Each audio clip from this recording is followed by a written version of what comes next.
Hello, I hope you're all doing well. Welcome to the first video this week, and we're going to talk about UK dividend stocks because UK dividend stocks seem to be having a massive sale right now. I'm just going to alter my t-shirt because every so often my tan line, I've got a good tan line going on here at the moment, keeps coming out there. UK dividend stocks seem to be on sale massive at the moment. There's always a opportunity in the market, and it's always key to look for that opportunity in the market. And right now it seems like growth stocks were a massive opportunity last year in 2022. And some still are, but not as many. And the opportunity now really seems to be on the UK side of it, because at the moment, everyone doesn't seem to want to own UK stocks. And I think the reason why is because everyone's looking at the economy, looking at inflation, and international investors in particular going, why do I want to put my money into the UK economy? Why do I want to put them into them sort of businesses when I could go to the US? And the US at the moment is dealing with inflation. And it looks like, well, inflation has been dealt there. Interest rates are probably going to chill out or even come down. I don't want to put them in the UK because their inflation is rapidly out of control. And I'm looking at the economy going, well, that's only going to affect the economy, that's only going to affect UK businesses, and UK businesses and share prices are getting punished because of the inflation and potential higher interest rates. So we'll get onto that in a second. Just really quickly, I want to shout this story out because this came out today and I thought this was quite funny. Aston Martin share price jumped 10% on an EV deal. So they made a game-changing deal to make cars with Lucid. And I just laughed because I went, so these two companies, a company that generally can't produce cars and can't make profit, made a deal with another company that can't make cars and can't make profit. And this is a good deal. I thought they're just two better companies working together, and I'm sorry to any Lucid shareholders there. I'm really sorry to any Aston Martin shareholders. I know over the last few years I've not been kind to Aston Martin. I always get people going, can I make a video on Aston Martin? And every year I make a video going, yeah, they're still not a good business. And I get a bit of negativity in the comment section for it, but yeah, they just generally aren't in a good place right now. And I think when you look at the share price point of view as well, the share price has just been absolutely devastated from that point of view. And I know a few people will point out, well, it has jumped up in the last kind of couple of weeks. Yeah, that's only if you've been really well to pick up the bottom. For anyone else that's been long in this stock, it's not been a pretty picture for you guys. And I just thought, yeah, I don't understand why this is looked at being a good deal, because from both of these companies, they're just not doing well financially. But anyway, let's get on to the point of the video, which is UK dividend stocks on sale.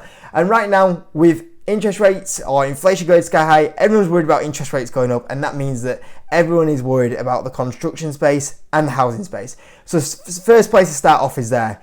Housing market. If you could stomach the pain, because there probably will be pain for the next year in the housing market, I feel, and that's why a lot of the stocks are getting absolutely deteriorated on the UK housing scene. Barratt Development's an example, absolutely devastated on the UK scene. Forterra, a manufacturer of actual building products, not the actual housing, they're getting absolutely destroyed on the share price.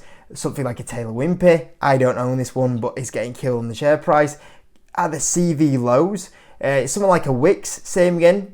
Maybe not as vulnerable to as a housing builder, but still people worried that construction will slow down, and that means Wix will be affected by that. Same again, share price absolutely devastated because of that reason. And you're thinking, well, there could be pain in the next year for these stocks, but longer term, we still have a major shortfall of houses in the UK. And as soon as them interest rates start coming down and house prices might have dropped slightly, you watch the demand. All the demand of the people that could not afford 6% mortgages, that as soon as their mortgages don't even get back down to like a 2% mortgage, we're talking like 3% mortgages, maybe even 4% mortgages. You watch the combination of lower house prices and the combination of them interest rates coming lower. You watch the housing boom that we'll have because of everyone that's been cooped up in the last year, or by the time that this will be resolved, which will probably be like 2 years, maybe even up to 2.5 years.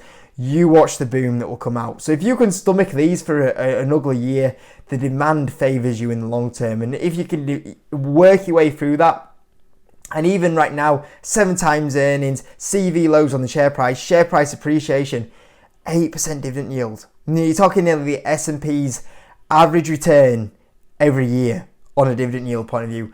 And Forterra, same again, 9% yield on a 5 times earnings. Taylor Wimpey, 9% dividend yield. 5 times earnings. Wix, 9 times earnings, 9% dividend yield. And I know a few people will be shouting at the screen right now going, Jacob, but think about the profitability. The profitability will dip, and that will mean that the dividend will get cut because the profitability has dipped. And don't get it wrong, there could potentially be a 2, 3, 4% dividend yield cut. And that will mean that the dividend yield may be only 5%. Only 5%. But what are these companies going to do? What are these companies going to do once the housing boom happens in a year and a half's time, 2 years' time? Well, they're all going to go back to record amounts of profitability, revenue. That means the dividend will come back. And you'll be like, yeah, I might have had to stuck this out for a tough year. But once that dividend came back, the profitability came back, look at the share price. It's like the whole CV situation all over again. You know, you bought in that CV times, you know, you got the reward from them dividend stocks. It's like the 08 crash. You know, all these housing stocks, and we probably won't get a housing crash like the 08 situation again. But if they get punished from there and you're brave enough to hold it out, you know, you guys on a boring UK dividend stock, housing stock, saw unbelievable returns in the next 5 years. 300% for a housing stock. I mean, we probably won't see that again, but it shows you if you can stick it out for a little bit, and then you also couple that with a good dividend. You know, if you can play the long game in these, I'm sure you're going to get rewarded, which is the really scary thing on a share price and on a dividend point of view. So these look, mega opportunities. And by the way, a lot of people ask me about what is this platform that I do use. It's Simple Wall Street. I think it's a great platform for getting easy access to the revenue growth, the profit growth, the past performance. If you want to get the financial health, what's the balance sheet like, have they got any debt, what's the dividend yield, what's the potential dividend going forward, have any insiders been buying. I use it all the time on the videos, and a lot of people ask me. If you actually join through the link in the description, you actually get 40% off when you join, so give that a go. I know a lot of people see this and then go do it, and then don't use the link and get 40% off a year. Honestly, I do it, I get 40% off a year. It's the only platform I think I buy that I use in the stock market. It's a great platform. L&G, Legal and General, same again, very easy product. Probably won't see that much of an impact at the moment from a profit and revenue point of view. So again, 6 times earnings, 8.7% dividend yield. Such a steady stock that will give you nearly the average return in the S&P 500 right now, and I think you'll get some share price appreciation as well. You know, if you're looking at DS Smith, very easy, basic packaging company to understand. Same again, share price absolutely killed, meaning you're 7 times earnings, you're getting a really high 6.7% dividend yield on this. Absolutely bonkers. Cakebox brought out a trading update of the full financial year results today.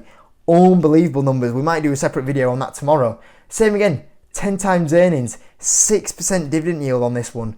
Unbelievable once again. Unilever, I think a few people are a fan of this one at the moment. Obviously, consumer goods, very easy product and company to get your head around. 15 times earnings, 3.6% dividend yield, and look at since April time, down 6%. This is quite a big drop. I mean, it was down over 10%. It's quite a big drop for the likes of Unilever at the moment, and still hasn't recovered since the whole before the CV times at the moment.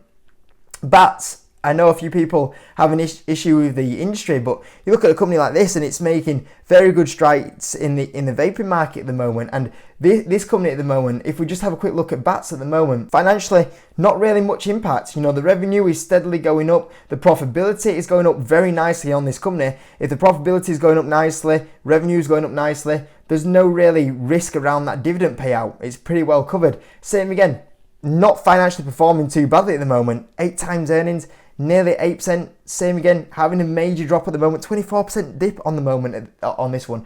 A few people that are interested in green energy. There's a few green energy stocks out there. You'd think after the whole Ukraine energy situation, focus on renewable energies, you thought these stocks would have been more appreciated more than ever right now. And yet you got a ton of these stocks that are selling off massively as well with good dividend yields, which is personally for me not one that I'm a fan of, but same again, if you want to get into that space, there's them opportunities that are coming up as well.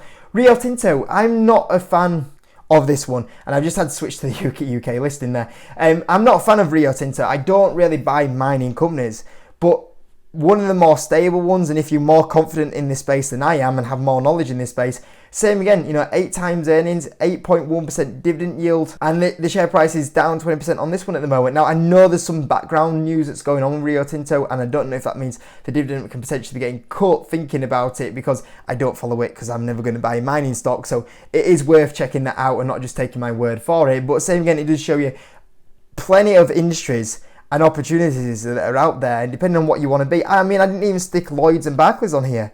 The banking space, you think with the high interest rate environment that we're going in, I think Lloyds is something like a 5% dividend yield. Let's have a quick look, actually. Let's have a quick look what Lloyds is. And also Barclays, both of those stocks are very safe banking stocks that should do quite well in this environment, and their share price is going down, and the dividend yield is sky high on it.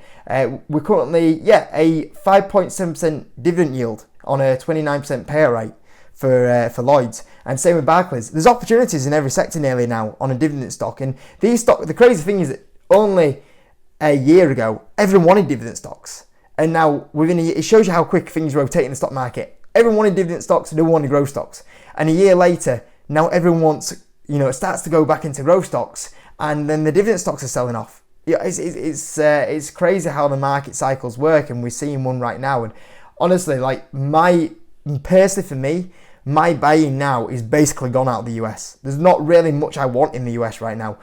I'm nibbling a bit of Walgreens, surprise, surprise, a dividend stock, a little bit of Walgreens, maybe a bit of PayPal now and then, but even then that's starting to rally up a little bit now, so I'm kind of on pause on that one. Maybe the likes of Alibaba, but that's a Chinese company. There's not really that much I'm seeing on the US side at the moment. And this week, if you guys on Patreon, most of my buyers have been on the UK side of it. I'm seeing the opportunity in the UK at the moment, and particularly UK dividend stocks. That's where I'm seeing the opportunity right now. So it's funny. It's funny how we go from a year ago seeing all these opportunities in growth stocks and dividend stocks skyrocketing, and now a year later I'm not buying any growth stocks and I'm buying dividend stocks. It's crazy how the market flips like that. Anyway, hope you enjoyed it anyway. You guys post in the comment section your favorite dividend stocks as well. Most of these suggestions came from you guys on the Patreon and the Discord, so thank you for sharing that one anyway. Hope you enjoyed the video. Catch you in a bit.